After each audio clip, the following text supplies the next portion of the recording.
آج یہ مسئلہ بیان کیا جا رہا ہے کہ قربانی کے جانور کی عمر کتنی ہونی چاہیے۔ تو اگر وہ چھوٹا جانور ہے جیسے کہ بکری ہے، بکرا ہے اور مینڈھا ہے اور دمبا ہے، تو اس کے لیے کم از کم یہ ہے کہ 1 سال پورا ہو۔ اگر بکری ہے یا بکرا ہے 1 سال سے کم کا ہے، چاہے 1 دن ہی کم کیوں نہ ہو، تو اس کی قربانی نہیں ہوگی۔ اور نمبر 2، گائے ہے، بیل ہے، بھینس ہے، بھینسا ہے، تو ان کی عمر 2 سال پوری ہونا ضروری ہے۔ اور اونٹ ہے تو اس کی عمر 5 سال پوری ہونا ضروری ہے۔ باقی اگر کوئی بھیڑ ہے لیکن وہ 6 ماہ سے زائد اس کی عمر ہے اور اتنا موٹا تازہ ہے، فربا ہے، کہ اگر اس کو سال کے برابر جو دوسری بھیڑیں ہیں کھڑا کر دیا جائے تو وہ سال بھر کا معلوم ہو تو اس کی قربانی ہو سکتی ہے۔ باقی بکری ہے یا بکرا ہو، اگر یہ سال سے 1 دن بھی کم ہو تو اس کی قربانی نہیں ہوگی۔ اور اس میں یہ ہوتا ہے کہ جب بکرا ہو یا بکری 1 سال کا ہو جائے، گائے 2 سال کی، اونٹ 5 سال کا، تو نیچے جو جبڑا ہے اور سامنے کے جو دانت ہیں دودھ والے یہ ٹوٹ جاتے ہیں اور بڑے 2 دانت نکل آتے ہیں۔ یہ علامت ہوتی ہے کہ بکری ہے، بکرا 1 سال پورا ہو چکا ہے، اور گائے ہے 2 سال پورے ہو چکے ہیں، اونٹ ہے تو اس کے اوپر 5 سال پورے ہو چکے ہیں۔ لیکن بسا اوقات ایسا ہوتا ہے کہ ایک بکرا سال کا ہو لیکن ابھی اس کے دودھ والے دانت نہ ٹوٹے ہوں، ایسا ہو سکتا ہے۔ لیکن اب اس میں احتیاط کرنا چاہیے کہ جانور کی عمر پوری ہونی چاہیے۔ عمومی طور پر جو آج کل بیچنے والے ہوتے ہیں وہ اس میں بہت زیادہ دغا بازی کرتے ہیں۔ تو اگر بکرا یا اسی طریقے سے گائے ہے، اونٹ وغیرہ اگر اپنے پالتو ہیں اور آدمی کو پورا تیقن ہے گھر کے ہیں کہ سال بکرا ہے سال پورا ہو چکا ہے، یا گائے ہے تو 2 سال، بیل ہے 2 سال مکمل ہے، اونٹ ہے 5 سال مکمل ہے، چاہے وہ دودھ والے دانت نہیں ٹوٹے ہیں تو قربانی کر سکتے ہیں۔ لیکن اگر آپ منڈی سے خرید رہے ہیں تو آپ پھر ان کی بات کے اوپر اعتماد نہ کریں۔ ہاں اگر آپ کو کوئی جاننے والا ہے، عزیز ہے، اور آپ کو اس کے اوپر اعتماد ہے کہ یہ آدمی ہرگز جھوٹ نہیں بول سکتا ہے، تو پھر آپ قربانی کا جانور وہ خریدیں۔ لیکن اگر تھوڑا سا بھی شبہ پڑ رہا ہے آپ کو تو ہرگز وہ جانور نہ خریدیے گا، کیونکہ اگر وہ سال سے کم ہوا تو پھر تو اس کی قربانی نہیں ہوگی۔ تو قربانی کے لیے جانور کی عمر کا پورا ہونا بھی ضروری ہے، وہ عمر آپ کو بیان کر دی گئی ہے۔ اور پھر بعض عیوبات ایسے ہیں، ان عیبوں کی وجہ سے جانور کی قربانی سرے سے جائز ہی نہیں ہوتی۔ اب وہ کیا عیوب ہیں اور وہ کون سے عیب ہیں؟ وہ عیب فاحش نہیں سمجھے جاتے، اس کی وجہ سے اگر تھوڑا سا عیب آ جاتا ہے تو قربانی تو ہو جاتی ہے لیکن وہ مکروہ ہوتی ہے۔ تو فرمایا کہ اگر کوئی جانور مجنوں ہے، لیکن مجنوں ایسا مجنوں نہیں ہے کہ بالکل اس کو کھانے پینے کا پتہ ہی نہیں ہے، بلکہ وہ کھاتا بھی ہے پیتا بھی ہے لیکن ویسے چکر کاٹتا رہتا ہے، تو اس کی قربانی جائز ہے لیکن مکروہ ہے۔ اور اسی طریقے سے اگر کوئی جانور ایسا ہے کہ خارش والا ہے، لیکن خارش اتنی زیادہ بھی نہیں ہے کہ اس کے چمڑے کے اوپر وہ اثر انداز ہو چکی ہو، یعنی ایسا نہیں ہے کہ چمڑے کے اوپر بالکل داغ پڑ چکے ہیں اور ایسے پڑ چکے ہیں کہ دور سے دیکھنے سے ہی آدمی کو عیب ظاہر ہوتے ہیں کہ آدمی کو وہ جانور اچھا نہ لگے، تو ایسا نہ ہو۔ اگر ویسے تھوڑی بہت خارش ہے لیکن خارش ایسی اتنی زیادہ نہیں ہے کہ اس کی جسامت پر جا کر اس نے اثر کر دیا ہو اور وہ کمزور ہو گیا ہو، نہیں، بلکہ جانور ویسے ہی موٹا تازہ تھوڑی بہت ہے تو پھر اس میں کوئی حرج نہیں ہے، کر سکتے ہیں قربانی۔ اور اسی طریقے سے وہ جانور جس کے سینگ نہیں ہیں، سینگ ابتدائی سے نہیں ہے یا سینگ بعد میں ٹوٹے ہیں، اب یہ ذرا تفصیل غور سے سننی ہے۔ اگر سینگ صرف اوپر سے ٹوٹا ہے، اس کا خول جو ہے وہ اتر گیا ہے، خول اترا ہے تو اب اس جانور کی قربانی جائز ہے۔ یہ درمیان سے سینگ ٹوٹ گیا ہے تب بھی جائز۔ لیکن اگر سینگ ایسے طور سے ٹوٹا ہے کہ سینگ کے ٹوٹنے کی وجہ سے اس کا اثر دماغ کی ہڈی تک جا پہنچا ہے، یعنی اس کا اثر دماغ کی ہڈی تک جا پہنچا ہے، اب وہ عیب فاحش ہے، اب اس جانور کی قربانی کرنا درست نہیں ہے۔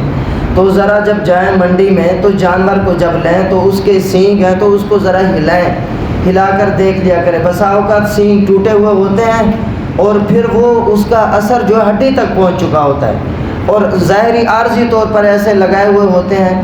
آپ صلی اللہ علیہ وسلم نے ارشاد فرمایا کہ جب تم قربانی کے جانور خریدنے کے لیے جاؤ، ان نستشرف العین والاذن، کان کو بھی اور آنکھوں کو بھی ذرا توجہ سے دیکھ لیا کرو، جانور کو چلا کر دیکھیں جی کہ اس کے اندر کوئی عیب تو نہیں ہے، ٹانگوں میں تو کوئی عیب نہیں ہے، اور اسی طریقے سے بینائی چیک کریں، یہ ساری چیزیں دیکھنے کی ہوتی ہیں۔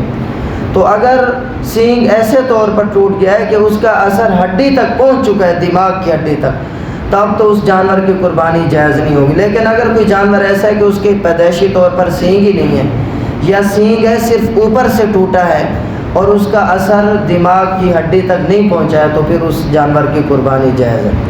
اور اگر کوئی جانور ایسا ہے کہ جی جو لنگڑا کر چلتا ہے، اور ایسا ہے کہ وہ 3 ٹانگوں پر چلتا ہے، چوتھی ٹانگ پر وہ بالکل سہارا ہی نہیں لیتا، بالکل سہارا نہیں لیتا، تو اب اس جانور کی قربانی جائز نہیں ہے۔ لیکن اگر وہ چوتھی ٹانگ پر سہارا لیتا ہے اور کچھ نہ کچھ چل بھی لیتا ہے، اب تھوڑا سا لگڑا کر چلتا ہے، تو اس جانور کی قربانی جائز ہے۔ تو ان جانوروں کا بھی ذرا کیا کر لینا چاہیے، دیکھ لینا چاہیے۔ اور اگر کوئی جانور ایسا ہے جس طریقے سے بکری ہے اور اسی طریقے سے جو مادہ جانور ہے چھوٹے جانوروں میں جن کی قربانی جائز ہے، اب اگر ان کا ایک جو تھن ہے وہ خشک ہو چکا ہے، تو اب اس کی قربانی جائز نہیں ہے۔ دوسرے تھن سے دودھ آ رہا ہے، ایک تھن سے دودھ نہیں آ رہا، تو یہ عیب ہے، اس کی وجہ سے اس کی قربانی جائز نہیں ہوگی۔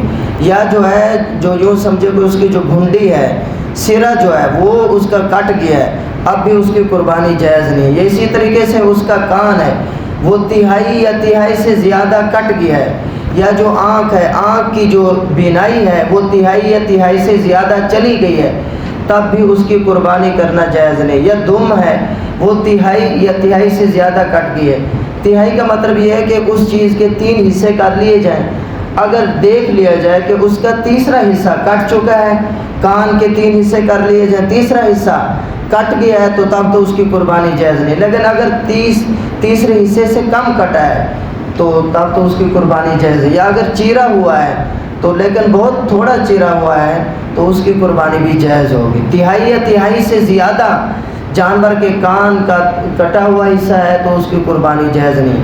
اور اگر وہ بڑے جانور ہیں جیسے گائے ہے، اونٹنی ہے، اب اگر اس کے 2 تھن خشک ہو چکے ہیں، اور خشک ایسے طور پر ہو چکے ہیں کہ ان باقی 2 تھنوں سے دودھ اتر رہا ہے، آتا ہے، لیکن ان 2 تھنوں سے دودھ بالکل نہیں آ رہا، تو اب یہ عیب فاحش ہے، اب یہ گائے ہو یا اونٹنی ہو اس کی قربانی جائز نہیں ہوگی۔ اور اسی طریقے سے بھینس ہے، اس کی قربانی بھی جائز نہیں ہوگی۔ اور اگر اس کے 2 تھنوں کے سرے کٹ چکے ہیں 2، تب بھی اس کی قربانی جائز نہیں۔ تو کہنے کا مقصد یہ ہے کہ بڑے جانور 2 تھن خشک ہو چکے ہیں اور چھوٹے جانور میں 1 تھن خشک ہو چکا ہو تو یہ عیب فاحش سمجھا جاتا ہے، اور اس کی وجہ سے اس جانور کی قربانی جائز نہیں ہوتی ہے۔ تو ذرا ان عیوبات کو بھی دیکھ لینا چاہیے، اگر کوئی ایسا عیب ہے تو پھر تو قربانی نہیں کرنی چاہیے، اور اگر تھوڑا بہت عیب ہے وہ عیب فاحش نہیں ہے۔ اور جو خصی جانور ہے اس کی قربانی کرنا یہ زیادہ افضل ہے۔ آپ صلی اللہ علیہ وسلم کی حدیث حضرت عائشہ سے بھی یہ روایت ہے، حضرت ابو ہریرہ سے، حضرت ابو رافع، حضرت ابو دردہ، یہ بہت سارے صحابہ اس حدیث کو روایت کر رہے ہیں، کہتے ہیں ان رسول اللہ صلی اللہ علیہ وسلم ذبح یوم النحر کبشین اقرنین املحین موجوعین، بے شک رسول اللہ صلی اللہ علیہ وسلم نے قربانی کی یوم النحر، عید الاضحیٰ کے دن، کبشین 2 مینڈھوں کی، اقرنین 2 وہ لمبے لمبے سینگوں والے تھے، املحین جی ان کا رنگ سیاہ اور سفید تھا، موجوعین خصی تھے۔ تو خصی جانور کی جی قربانی کرنا یہ زیادہ پسندیدہ ہے، اس کے گوشت میں بدبو نہیں ہوتی ہے، تو یہ محبوب ہے، پسندیدہ ہے۔ کوشش کریں جی بکرا ہو، اسی طریقے سے مینڈھا ہو تو کیا ہونا چاہیے، خصی ہونا چاہیے۔ خصی جانور کی قربانی یہ کیا ہے، محبوب ہے۔ بعض لوگ اس کی نفی کرتے ہیں، حالانکہ صراحتاً حدیث پاک میں موجود ہے، آپ صلی اللہ علیہ وسلم نے خصی جانور کی قربانی کی ہے۔ تو خصی جانور کی کیا کر سکتے ہیں آپ، قربانی کر سکتے ہیں۔ تو ان چیزوں کو دیکھ کر آدمی کیا کرے، قربانی کرے۔